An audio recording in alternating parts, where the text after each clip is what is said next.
Perkenalkan, nama saya Febrianti Manurung dengan NPM 1901070047 dari Prodi Pendidikan Mata Kuliah Profesi Kependidikan. Nah, materi saya pada hari ini adalah masalah pendidikan yang paling umum di dunia, termasuk juga di Indonesia. Nah, sebelum kita masuk ke dalam pembahasan tentang masalah pendidikan, mari kita bahas dulu apa itu pendidikan. Pendidikan merupakan bagian terpenting dari suatu negara, karena dapat hidup layak harus memiliki pendapatan yang baik. Masyarakat suatu negara harus membutuhkan kualitas pendidikan yang baik dan juga melatih keterampilan. Keterampilan tersebut bukan merupakan hanya didapat dari pendidikan formal saja, tetapi pendidikan non-formal juga berfungsi untuk melatih keterampilan yang sangat membantu seseorang mendapatkan pendapatan yang lebih baik. Meskipun begitu, banyak orang yang seringkali menghadapi masalah ketika ingin menempuh kependidikan. Nah, mari kita bahas satu persatu, tetapi di video kali ini saya akan membahas salah satu di antaranya.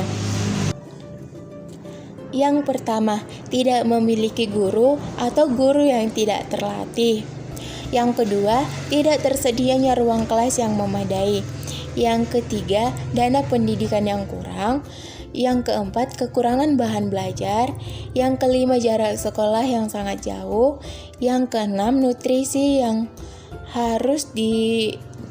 kurang tercukupi. Yang selanjutnya atau yang terakhir, masalah biaya pendidikan. Nah, di sini saya akan membahas tentang masalah biaya pendidikan. Kemiskinan dan biaya pendidikan yang mahal juga merupakan kendala pendidikan yang paling utama di dunia dan termasuk juga di Indonesia. Kendala pendidikan seperti ini membuat tidak semua orang bisa merasakan manfaat pendidikan untuk kehidupan yang lebih baik ke depannya gitu. Kendala pendidikan ini banyak terjadi di negara berkembang, salah satunya di Indonesia. Seperti yang sudah saya katakan tadi, tidak hanya di luar dari daerah Indonesia ya, tetapi di Indonesia melalui menghapuskan biaya sekolah agar semakin banyak anak-anak yang bisa mendapatkan akses pendidikan. Hal yang menjadi permasalahan adalah banyak negara, termasuk di Afrika yang merupakan biaya informal dan hal membuat orang tua harus mengeluarkan biaya tambahan yang memberatkan dan menjadi kendala pendidikan. Misalkan saja ya, seragam, buku pembelajaran tambahan kayak les, seperti itu ya. Biaya ujian, di sana juga harus membayar tentang biaya ujian. Di Indonesia juga kan kalau mau ujian kita harus membayar SPP dulu ya, membayar SPP gitu kan. Dan dana yang mendukung bangunan sekolah atau uang bangunan. Biasanya kalau kita mau masuk sekolah itu kita harus membayar uang bangunan dulu. Tidak hanya di Afrika yang memiliki kendala pendidikan seperti itu. Kendala pendidikan seperti di atas juga atau yang sudah saya jelaskan masih sangat banyak ditemukan di sekolah-sekolah yang ada di Indonesia. Hal yang semakin memberatkan adalah pemerintah Indonesia hanya memberikan pendidikan gratis untuk warga negara yang hanya sampai tingkat SMA saja. Tetapi sampai sekarang pemerintah sudah memberikan biaya gratis kepada mahasiswa atau ke jenjang yang lebih tinggi kayak anak kuliah melalui KIP, Kartu Indonesia Pintar gitu. Nah, di sini saya akan membahas tentang solusinya. Solusinya bagaimana supaya pendidikan itu semakin meningkat gitu. Solusinya agar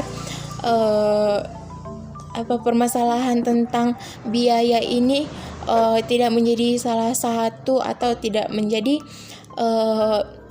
sebuah masalah lagi. Tetapi menurut saya itu sangat-sangat susah ya, karena itu semua tergantung kepada orang tua gitu, tergantung kepada bagaimana orang tua untuk menyicil atau untuk membuat sebuah tabungan untuk membiayai anaknya sekolah. Menurut saya bukan hanya dari pemerintah saja, tetapi orang tua juga harus ikut berpartisipasi dalam namanya juga sebuah pendidikan. Pendidikan harus memiliki orang tua juga harus memiliki tanggung jawab tentang pendidikan, bukan hanya dari seorang pemerintah, dari guru ataupun dari kalangan-kalangan masyarakat gitu. Tetapi orang tua salah satunya harus ikut berpartisipasi dalam masalah tentang biaya pendidikan itu, karena tidak hanya pemerintah saja yang membiayai namanya sebuah pendidikan, karena kemajuan seorang anak itu harus ada ditekadkan oleh dari orang tua atau disemangati dari orang tua untuk anaknya gitu. Bagaimana supaya pendidikannya itu semakin baik dan semakin maju untuk kedepannya. Jadi sekianlah hasil dari pemaparan saya pada hari ini. Cukup sekian dan terima kasih. Apabila ada kata-kata saya yang salah, saya mohon maaf. Terima kasih.